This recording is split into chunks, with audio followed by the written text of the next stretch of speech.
En 2022, el canal 8 Passengers tenía más de 2 millones de suscriptores. 2 millones de personas viendo a una madre hablar de crianza, de disciplina, de valores familiares. 2 millones de personas que no sabían lo que pasaba detrás de cámara. Nadie lo sabía. Hasta que un niño descalzo llamó a la puerta de un desconocido. Y lo que encontraron dentro de esa casa lo cambió todo. Ruby Franke llevaba años construyendo algo que, desde fuera, parecía perfecto.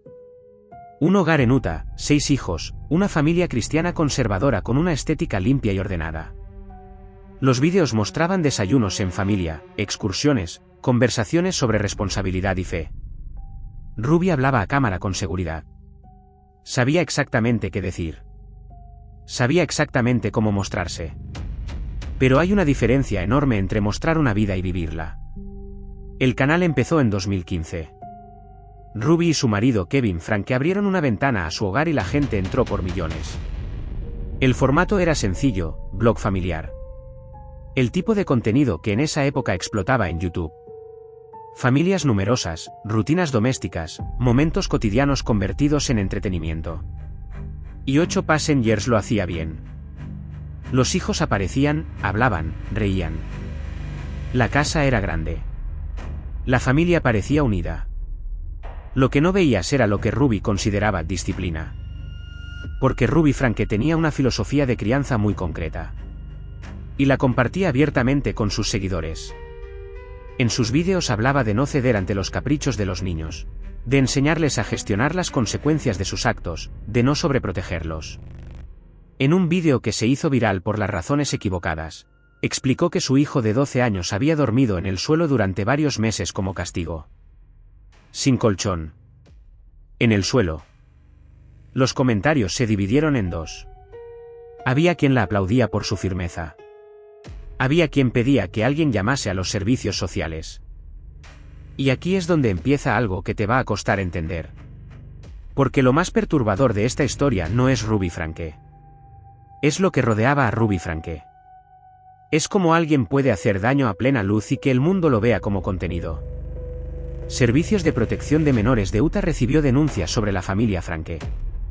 Varias. En distintos momentos. Distintas personas que habían visto los vídeos y habían pensado que algo no encajaba.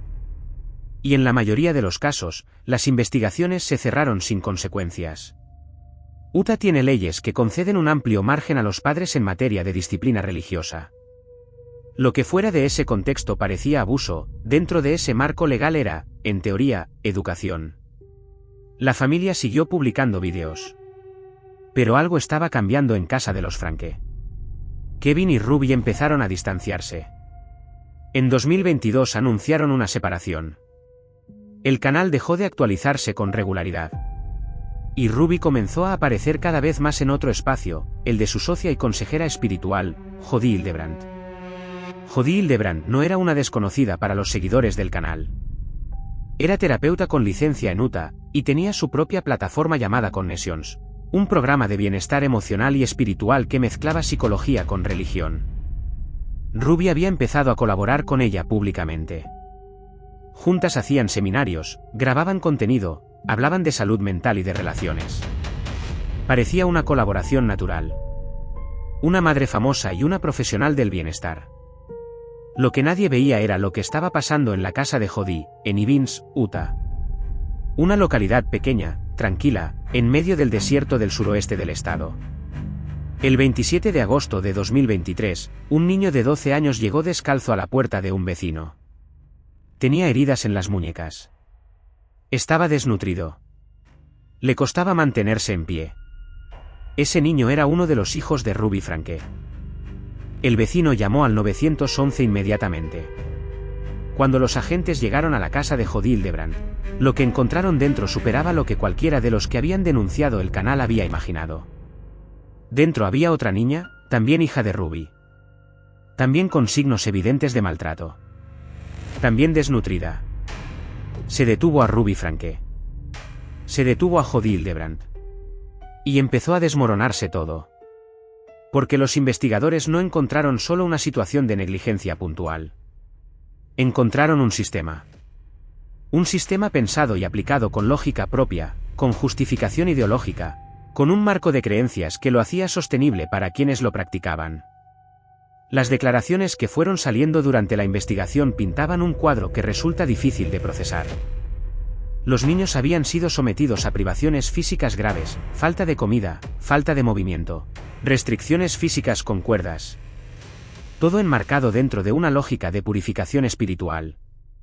La idea era que el sufrimiento tenía un propósito. Que estaban siendo formados.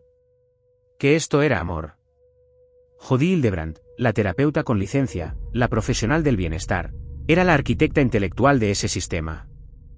Y Ruby Franke, la madre, lo había aceptado completamente. Lo había interiorizado hasta el punto de aplicarlo a sus propios hijos. Y ahora viene algo que quiero que te detengas a pensar. ¿Cómo llega alguien hasta ahí? Como una mujer que empezó haciendo vídeos de desayunos familiares acaba atando a sus hijos con cuerdas en casa. ¿De otra persona? No hay una respuesta fácil. Pero hay pistas.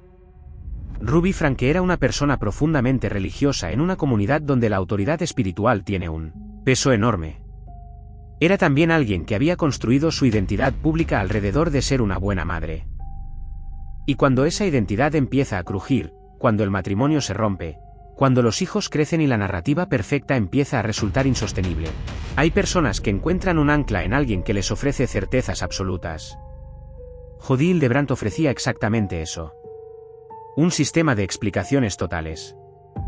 Un marco en el que todo tenía sentido, en el que el sufrimiento era señal de crecimiento, en el que obedecer a la guía espiritual era lo correcto incluso cuando esa guía te pedía lo impensable. Los expertos que analizaron el caso hablaron de manipulación psicológica sistemática. De cómo Hildebrandt había creado una dinámica de dependencia con Ruby. De cómo el aislamiento gradual del entorno, algo que el canal había facilitado al convertir la vida familiar en producto de consumo público, había dejado a los niños sin adultos externos que pudiesen intervenir. La plataforma Connections fue investigada. Se encontraron testimonios de otras personas que habían pasado por el programa de Hildebrandt y describían patrones similares. Control emocional, culpabilización extrema, doctrina que justificaba el daño físico como herramienta de corrección espiritual. Ahora bien, hay algo en este caso que lo separa de otros casos de maltrato, y que tiene que ver directamente con el canal de YouTube. 8 Passengers no era solo una ventana a una familia. Era una máquina de construir percepción. Cada vídeo era una versión editada de la realidad, seleccionada para transmitir un mensaje concreto. Esta madre sabe lo que hace. Esta familia funciona. Esta crianza, aunque dura, produce resultados. Y esa máquina tenía 2 millones de espectadores que la validaban en tiempo real. Piénsalo un momento. Cuando Ruby publicaba un vídeo explicando que su hijo dormía en el suelo, no lo publicaba a pesar de que eso pareciera un abuso. Lo publicaba como si fuera una lección de crianza válida. Y la plataforma se lo permitía. Y muchos espectadores se lo aplaudían. Esa validación tenía consecuencias reales dentro del hogar.